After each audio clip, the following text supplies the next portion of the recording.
నేను ఇక నీతో ఒకే క్షణం కూడా కాపురం చేయలేను. నేను మా పుట్టింటికి వెళ్ళిపోతాను. ఏంది ఇది లేడీస్ చెప్పొస్తుంటే నువ్వు మొక్కడు చెప్తున్నాడా? ఇదేదో ఇంట్రెస్టింగ్ ఉండదా? ఏమైపోయింది ఇప్పుడు? డ్రెస్ ఉతకమని నేను అంతే కదా. ఏందమ్మా ఇంతకుముందు గుండాలు ఎవరు దోమినారు?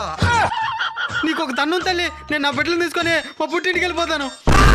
ముందు మా నాయన్ని తినాలా? ఎల్లరు కాళ్ళు తీసుకొచ్చి కట్టించాడు. వీటిదైనా చిన్న గొడవ అయితే చాలు ఆడోళ్ళు మన గాలికి పుట్టింటికి పోవాలంటున్నాడు. అమ్మా నేను దీంతో బతకలేను. బిడ్డలు దొరుకుని వచ్చేస్తున్నాను. ఇది మంచి కూర చేసి పెట్టు. ఎక్కడికి రా పోయేదా? ఏమైందండి గొడవ? పక్కింటి వాళ్ళ మీద ఉండే ఇంట్రెస్ట్ మన ఇంటి పైన మనకుండేదిలే. అది మన భారతీయ వారసత్వ సంపద. అన్నా నువ్వు రానా? ఏం జరిగిందని నేను చెప్తానా? వస్తానండి. ఇద్దునా పై నుంచి కింద దాకా మొత్తం చేరలేనా? నా లింగి కన్నా విలువ వజ్రాలు దాచుకున్నట్టు కడ్డార్లు లాకర్లో దాచుకున్నా. ఇప్పుడు దాంట్లో కూడా చీరలు పట్టేస్తున్నదిరా.